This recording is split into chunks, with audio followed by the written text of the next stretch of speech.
após a casa de Caifás, o sumo sacerdote, nós vamos ver Jesus diante do Sinédrio. Versículo 63, esse capítulo é grande, não é? Versículo 63. Jesus diante do Sinédrio. Essa passagem de Jesus diante do Sinédrio é contada pelos 4 evangelistas. Os varões que o detinham, açoitando-o, zombavam dele. Após vendá-lo, interrogavam-no, dizendo: profetiza, quem é que te bateu? Isso aqui é uma tortura, não é? Seria, na cabecinha deles, uma tortura. E aí queriam que Jesus mostrasse o quê? O seu poder.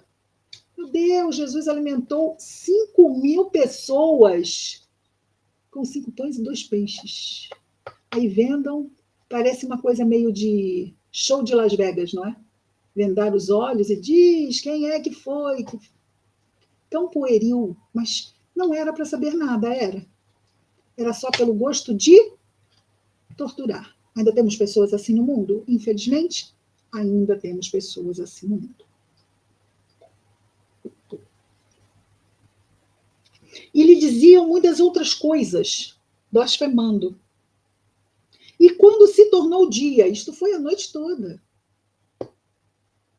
reuniram-se o conselho de anciãos do povo, sumos sacerdotes e escribas, e o conduziram ao sinédrio deles. O sinédrio era o topo do poder judaico, né, vamos dizer assim, porque era um poder... aqui não vamos ter o tetrarca, aqui vamos ter sumo sacerdote, escribas e anciãos. E aí ele foi, por quê? Porque aquela corte que o julgava, né? Estava ali sendo julgado, interrogado, iam chegar a uma conclusão sobre isso. Já tinham chegado à conclusão antes de julgá-lo? O que acham? Já. Jesus deveria ser morto. Jesus deveria ser morto. E Jesus só se deixou prender quando acabou o que ele veio fazer. Porque por várias vezes tentaram prendê-lo e ele desaparecia no meio da multidão. Então ele só foi preso quando assim, porque já tinha sido previsto, né, já tinha sido profetizado no Antigo Testamento, sim, ele seria o Cordeiro de Deus. E o cordeiro é o animal do sacrifício. E aí, lá no Sinédrio, disseram: se tu és o Cristo, dize-nos. Vai fazer diferença? Nada do que ele dissesse faria. E Jesus diz assim: se eu vos disser, não crereis. É isto. E por que eles não creem? Porque eles não acreditam que ele seja o Cristo? Ou porque não convém que ele seja o Cristo? Porque eles estariam abrindo mão, então, do seu próprio, a cabecinha deles, tá? Ele, como Cristo, tomaria o poder. Mas aquela história, não no meu plantão, diriam os sumos sacerdotes. Então, não, nem quero saber. Mas é isso.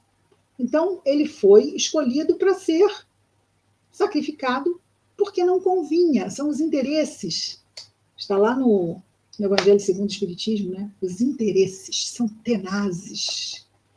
Os interesses egoísticos, não é? O que pessoas são capazes de fazer para ter os seus interesses realizados. E Jesus então diz a eles, né? Porque a pergunta é: tu és o Cristo? Bom, se eu vos disser, não crereis. Se eu vos perguntar, não respondereis. Mas a partir de agora, o Filho do Homem estará sentado à direita do poder de Deus. Olha, quem é que senta à direita do poder de Deus, senão o Cristo? Não é? Ele não disse diretamente, mas ele respondeu. E por que ele disse a partir de agora? Porque a sua morte estava certa. A partir daquele momento, para aqueles homens, eles já tinham o suficiente para pressionar Pilatos para matar Jesus. Lembrando, os judeus não podiam matar, só podiam prender. Mas eles não queriam Jesus preso, podiam prendê-lo. Como diria, prisão perpétua? Podiam. Não que ele fosse ficar preso, mas podiam. Mas eles não queriam Jesus preso, eles queriam Jesus morto.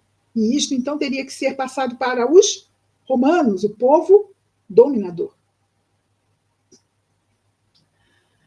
E aí, então, eles voltaram-se para Jesus e perguntaram: então tu és o Filho de Deus? Porque se ele disse que ia se sentar ao lado do Pai, que estava ali, a partir daquele momento. E então Jesus respondeu a eles: vós dizeis que eu sou. Porque com esta pergunta, então és? Porque vai sentar ao lado de Deus? Tu dizeis que eu sou. Ele disse a mesma coisa para Pilatos, lembram? Não, tu dizes que eu sou. Eles, porém, disseram: por que ainda temos necessidade de testemunho? Pois nós mesmos ouvimos da boca dele. Ouviram o quê? Ele não disse? Ele disse textualmente? Ele disse textualmente? Não.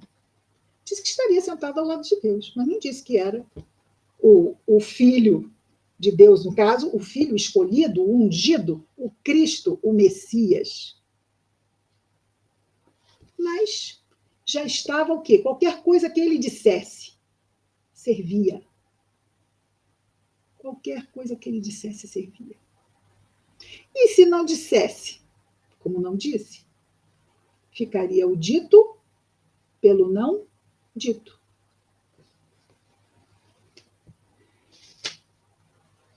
E aí terminamos a parte de Jesus diante do Sinédrio.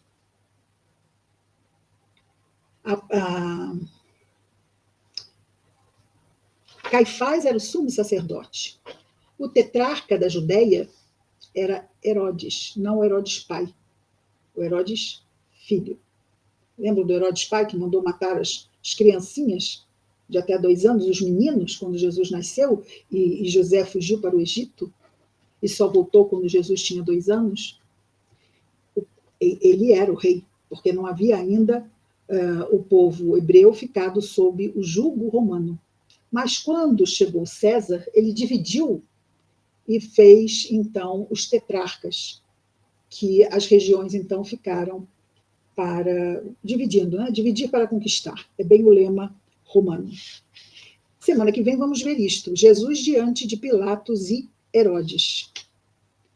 Então, os 2 poderes administrativos. Aqui, Jesus foi julgado pelo poder dos representantes do povo, os anciãos, e pelos representantes da religião, que tinham um grandíssimo poder. Ok?